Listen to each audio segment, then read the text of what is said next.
Today we are talking about stoichiometry. We are going between mass and mass. That means if I give you the amount of reactants in grams, you could tell me the amount of products in grams.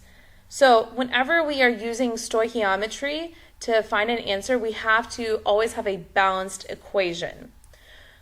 A balanced equation means I have the same amount of each atom on both sides. By changing my coefficients, I can get a balanced equation. We are going to be using the guess method. When we use the guess method, we first identify the given and the unknown. Then we have to figure out our E's. So we have a table of E's over here, Avogadro's number, molar mass, and molar ratio. Remember, whenever we see mass in a problem, which would also be in grams, I'm going to use molar mass as a conversion factor. If there are two different molecules, we're going to be using molar ratio, which I find from my coefficients from my balanced equation. All right, next we get to our S and guess, and we set up the equation, and we always start with the given. Remember, the goal when we set up our equation is to cancel units. We're going to be looking at an example of a synthesis reaction as we go through those steps together. So in our example, it says, using the equation, find the mass of H2O produced if you start with 24 grams of O2 and have an excess of hydrogen. While I read that, I'm trying to find my given. My given is always going to have a number attached, so my given is 24 grams of oxygen. I'm going to label it with a G. My unknown is what I'm looking for, so find the mass of H2O. This is my unknown because I'm trying to find it. If you see excess of hydrogen, excess of any element or compound, you're going to cross it off because we have so much of it that it doesn't matter for our setup. Another annotation to help us pick the right E is whenever I see mass, I'm going to write molar mass. This is grams, but I'm still going to write molar mass because mass is measured in grams. All right, I already have a balanced equation, so I don't need to worry about changing my coefficients to make this balanced. My given was that 24 grams of oxygen, and my unknown is grams of H2O or water. I'm writing grams instead of mass because I know the unit of mass is grams. Now it's time to pick out the E's. There are going to be 3 E's that we use today.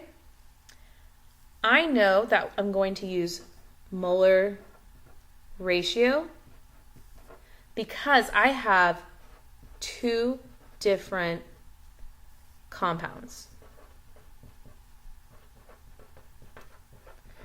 Molar ratio is going to come from the coefficient of each compound. So I have oxygen, my coefficient is 1. I also have water, which has a coefficient of 2. When we set up our ratio, we're looking at our coefficients. We'll have the unknown over the given. So the unknown will be moles of H2O, water, because I'm looking at water at my unknown. My given will be moles of oxygen. I go back, I'm looking at my coefficients for molar ratio because my coefficients tell me how many moles will react with each other. 1 mole of oxygen and 2 moles of water. Next, I'm going to find my molar mass of water and the molar mass of oxygen because I annotated for those in my problem. So I have molar mass of water, which is our unknown. And when I solve for this, I find that 1 mole of water is equivalent to 18.02 grams of water. Molar mass of oxygen, which would be our given, shows that 1 mole of oxygen is equivalent to 32.00 grams of oxygen. So if I measured out 32 grams of oxygen, I would have a mole of oxygen. Now that I have found my E, I'm ready to move on to my S. My S is my setup, and I want to ask 2 questions. I want to ask, do units cancel? Remember, they cancel by being at the top and at the bottom of a term. So it could be something like grams over grams, then they would cancel. Am I left with units of the unknown? Our unknown is what we are trying to find, so we want to reach that term. When we set up, we always start with our given. So keeping that in mind, my first term will be my given, so it's going to be 24 grams of oxygen. I'm going to put a placeholder 1 right there. And to help me remember that I have used my given and that I cannot use it again, I'm going to put a check next to the given up at the top of my pre-work. Also, to help us, I'm going to highlight it in both my setup and where I got it from. So remember, I've used this, I cannot use it again. I need to cancel out my grams of oxygen, and I know I'm going to be using one of my E's. So I'll look at my E's and I'll try to figure out which one has grams of oxygen in it. So molar ratio doesn't, molar mass of water does not, but my molar mass of oxygen does. So I'm going to be using 32.00 grams of oxygen for every 1 mole of oxygen.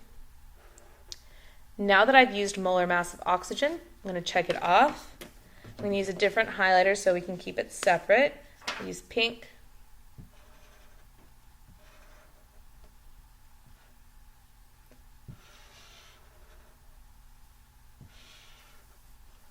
All right, so I used my molar mass. I'm going to ask myself, do units cancel? Well, I have grams of O2 up here and grams of O2 here, so yes, units do cancel. But am I at my unknown? Moles of oxygen. My unknown is grams of water. Definitely not there yet. So I'm going to have to put moles of oxygen at the bottom of my next term. When I come up to my E's, I find that the only one with moles of oxygen is my molar ratio. So I have 1 mole of oxygen for every 2 moles of water. So remember, we've used our molar ratio, so we're going to check it off. And we're also going to highlight it so we can see that we've used it, can't use it again. So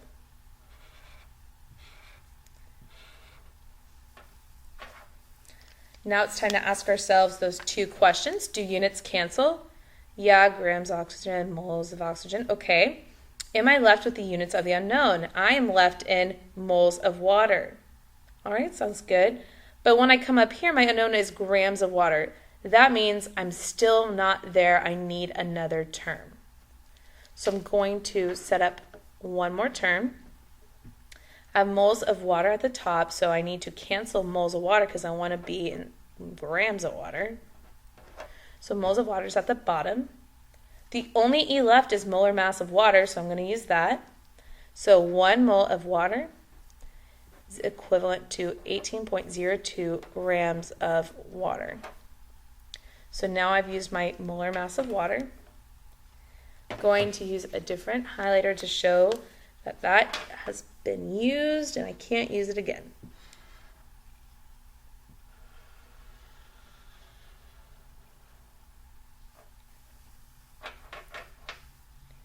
Okay,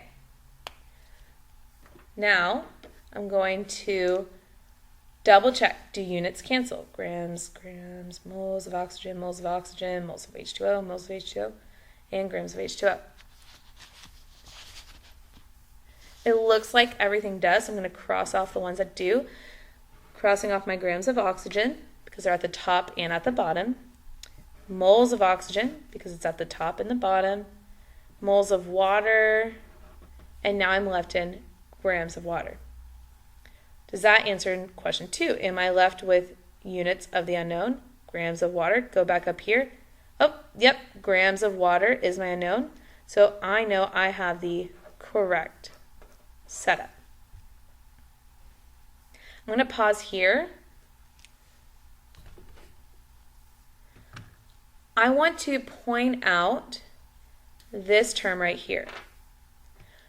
All of the other terms have the same formula at the top and at the bottom, but molar ratio doesn't.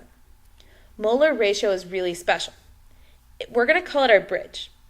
We have to have our molar ratio in order to get from one compound to a different compound. So I'm going to consider this the land of oxygen. So land of oxygen, where everyone breathes freely. And my molar ratio is going to be sending me over to the land of water, where everyone gets to be hydrated and have water. So land of water. Remember, my bridge should be labeled with what? Right, it should be the molar ratio. So remember, in order to go from one type of molecule or compound to a different compound, I have to use molar ratio.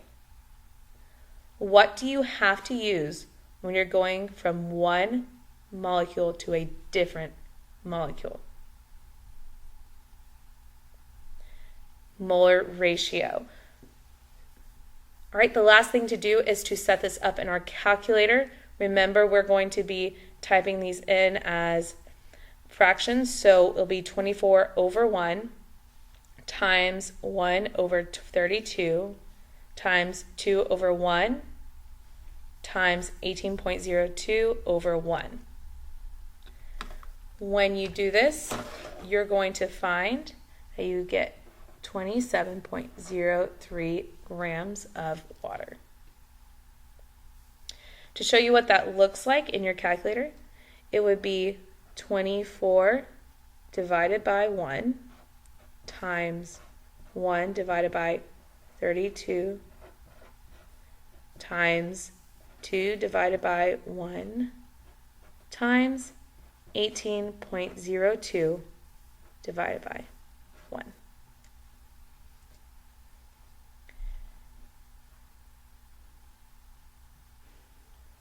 So in summary, when we are going between the mass of a reactant and a mass of a product, we need to have the given, which is always the number, the unknown, what we're looking for. If mass is mentioned in the problem, we need to have the molar mass of that compound. If I'm changing which molecule I have or I'm looking at, so I'm going from one molecule to a new molecule, I have to have molar ratio, which I get from my coefficients. When we set up, we're trying to cancel out units, starting with our given and ending with our unknown. Also, we have our molar ratio. Don't forget our bridge, the molar